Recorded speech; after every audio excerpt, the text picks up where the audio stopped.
encontrado no livro de Mateus, capítulo de número 14, e o verso de número 30. Mateus, capítulo 14, e o versículo de número 30, que diz assim: mas sentindo o vento forte, teve medo, e começando a ir para o fundo, clamou, dizendo: Senhor, salva-me. Podeis tomar assento. Aleluia.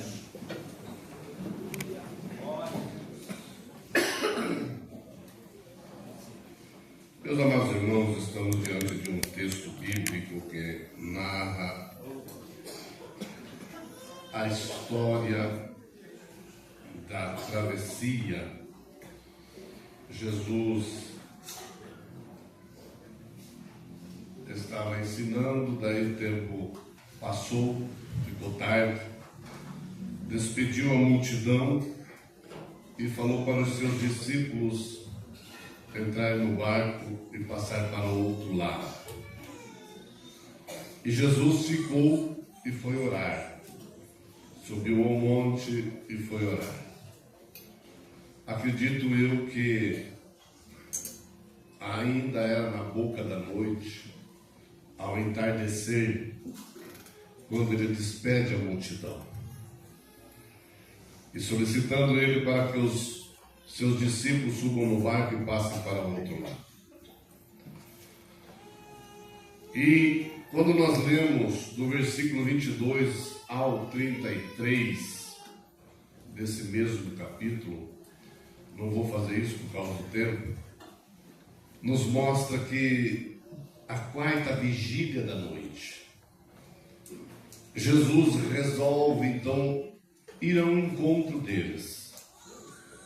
Andando sobre as águas, Jesus chega até o barco. De longe, os seus discípulos avistaram um vulto.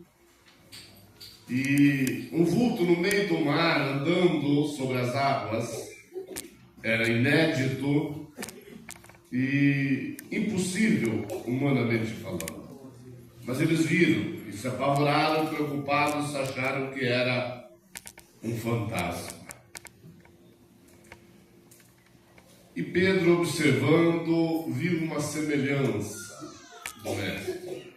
E aí então ele faz a seguinte pergunta: mestre, porque no alvoroço deles, Jesus já tinha bradado de longe, já: não tem mais, sou eu.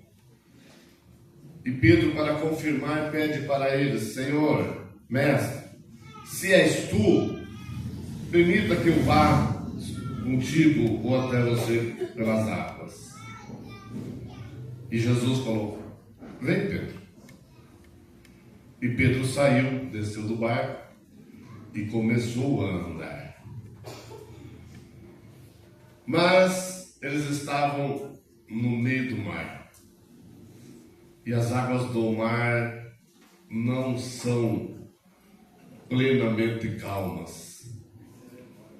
As águas do mar, elas estão suscetíveis à natureza, ao vento. O vento que balanceia as águas do mar. É o vento que controla as águas do mar. E o vento começou a soprar e as ondas começaram a se agitar.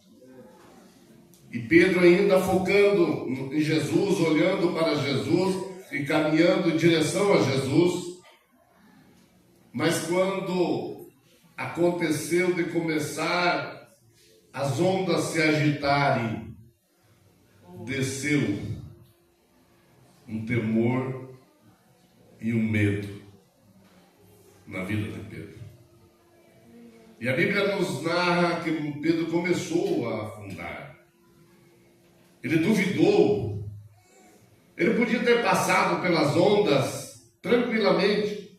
Ele podia ter dado sequência na sua caminhada tranquilamente. Ele estava olhando para Jesus.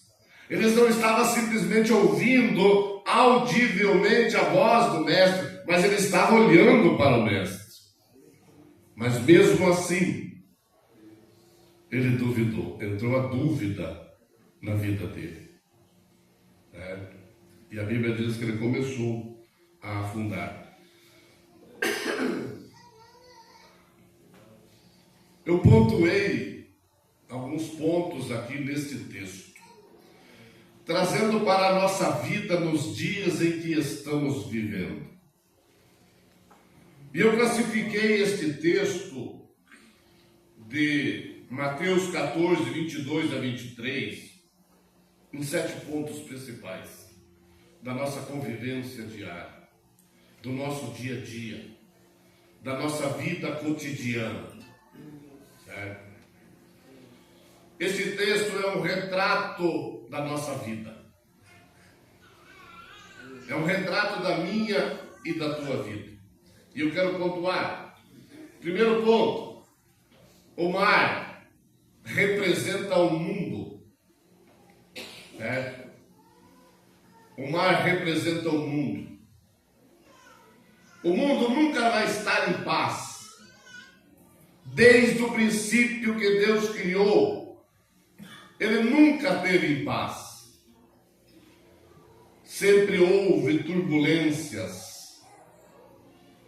A própria natureza tem se esvaecido, tem se levantado, tem se embravecido, tem irado-se pela situação humana. O mundo que nós estamos vivendo, nós temos altos e baixos. Eu e você que somos servos de Deus, aceitamos a Cristo como único e suficiente Salvador, nós não estamos imunes às situações adversas deste mundo. Servimos a um Deus Todo-Poderoso que tem o controle absoluto de todas as coisas, que é o dono do ouro e da prata, que tem o controle da vida humana na palma das suas mãos, que tem o controle da natureza na palma das suas mãos, mas ele também respeita aquilo que ele criou. E eu e você temos que passar por essas situações, porque em momento nenhum ele prometeu bonança na nossa vida. Muito pelo contrário, ele prometeu dizendo: no mundo tereis aflição, mas tende bom ânimo, porque eu venci o mundo. Há muitas perguntas e muitas interrogações sem resposta. E já fui indagado muitas das vezes. Por que acontece isso? Se eu sirvo a Deus, eu sou dizimista, eu sou fiel a Deus, a minha família, eu nasci num berço evangélico, nunca me desviei, a minha vida inteira, e está acontecendo isso comigo. E muitas das vezes você tem que buscar a direção de Deus para dar uma palavra, para que o Espírito Santo venha confortar este coração. E você tem que muitas das vezes mostrar uma realidade que o ser humano não quer enxergar, que o ser humano não quer aceitar, que o ser humano não entende. Por quê? Porque ele pensa que porque ele serve a Cristo, a vida dele vai ser 100% bonança e abençoado. Porque ele serve a Cristo, ele está imune às situações. Não, eu e você não estamos imunes. Nesta vida aqui nós estamos suscetíveis às situações adversas que nós temos que enfrentar todos os dias das nossas vidas. Jesus não foi diferente. Jesus, sendo o Filho de Deus, sendo 100% homem, 100% Deus, como homem ele teve que fazer a sua parte. Como Deus ele não precisava, mas como homem ele tinha que fazer a sua parte. Como homem ele teve que enfrentar a fúria de Satanás. Como homem ele teve que negar-se e dizer não. Começou seu ministério dizendo não para as coisas de Satanás, dizendo não para a sua própria mãe carnal, dizendo não para tantas tantas e outras coisas. Não era a vontade dele, mas era necessário. Como humano, ele tinha que orar.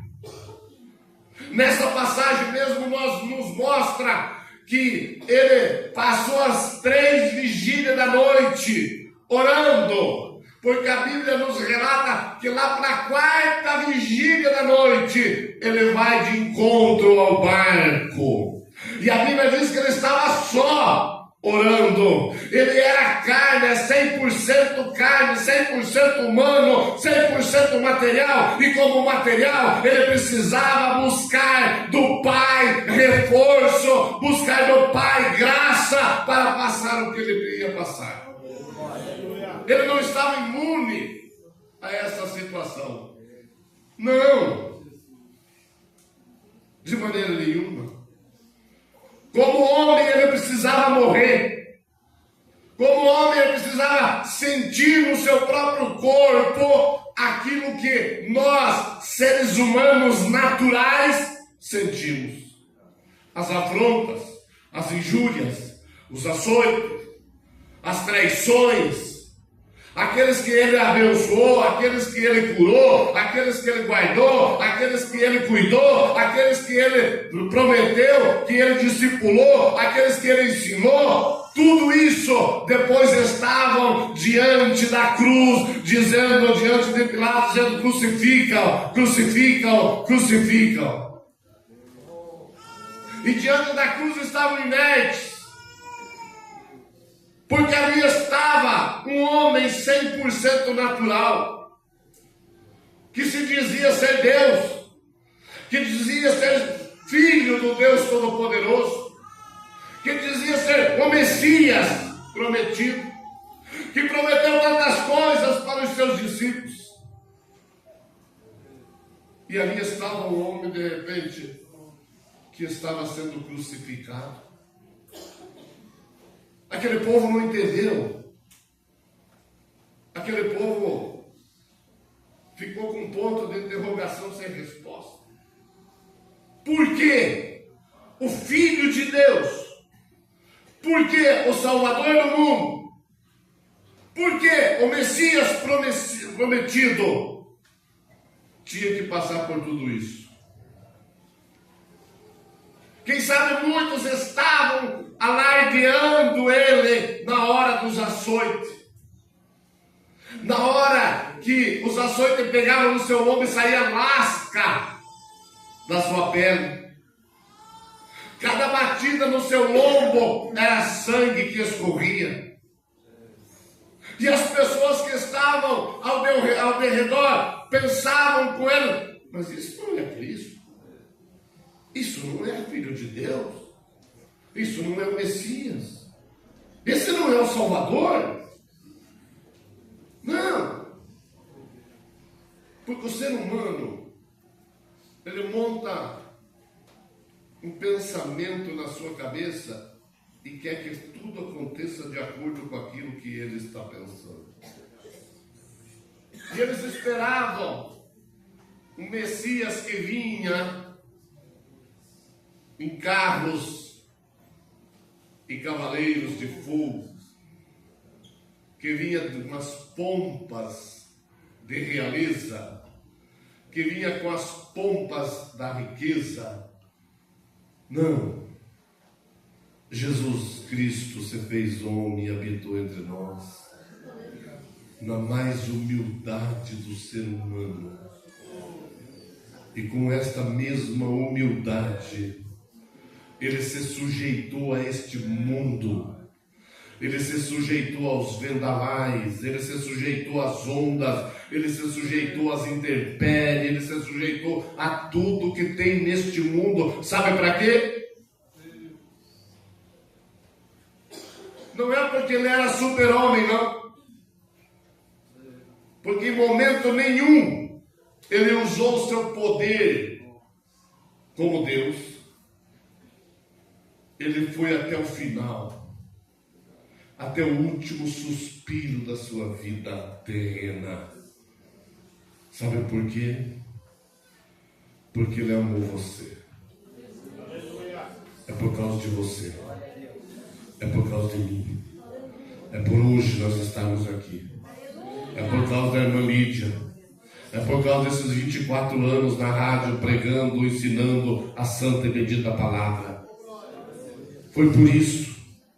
O ser humano natural, que nasceu da carne, que nasceu neste mundo, tinha que morrer neste mundo. Para quê? Para que viesse a nascer o Cristo ressurreto, o Cristo espiritual, o Cristo Deus Todo-Poderoso, o Cristo que tem o controle de todas as coisas, o Cristo que manda na minha e na tua vida, o Cristo que ordena a tempestade, é o Cristo que ordena a natureza, é o Cristo que criou o céu, é o Cristo que criou a terra, é o Cristo que criou o ser humano, é o Cristo que estava na reunião quando a Trindade estava reunida, dizendo: façamos o homem conforme a nossa imagem e semelhança, e esta imagem é eu e você que representamos a real presença de Cristo ressurreto deste mundo. Aleluia! Louvado seja Deus. Hoje eu e você estamos aqui porque alguém enfrentou a natureza, porque alguém se sujeitou às intempéries, porque alguém enfrentou os vendavais, porque alguém enfrentou aquilo que estava marcado para mim e para você, porque alguém foi condenado no meu lugar e no teu lugar. Para quê?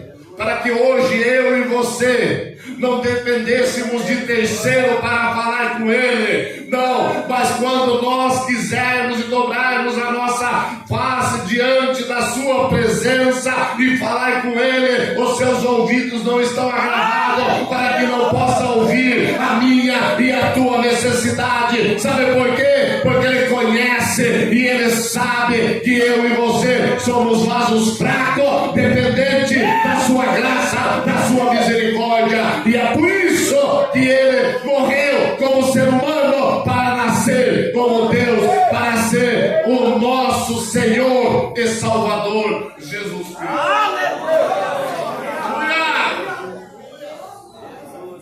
É só uma introdução hoje.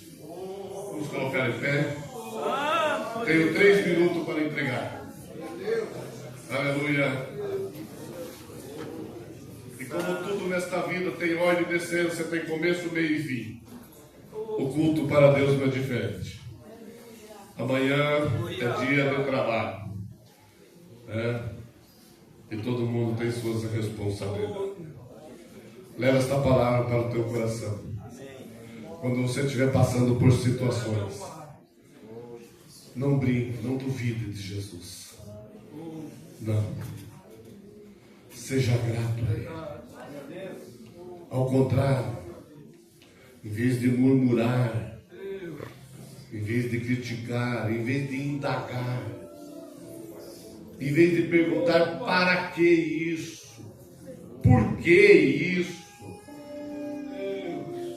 glorifique ao Senhor e fala: Jesus, esta causa não é minha, mas é tua. Tu és o meu Deus. Tu és aquele que tem o controle da minha vida. A minha família é a tua família. O meu lar é o teu lar. O meu negócio é o teu negócio. O meu viver é para ti, Senhor. Então, Jesus, o Senhor tem o controle de todas as coisas. Eu não posso nada, eu não sei nada e eu não sou nada, mas o Senhor pode tudo, o Senhor é tudo e o Senhor tem tudo.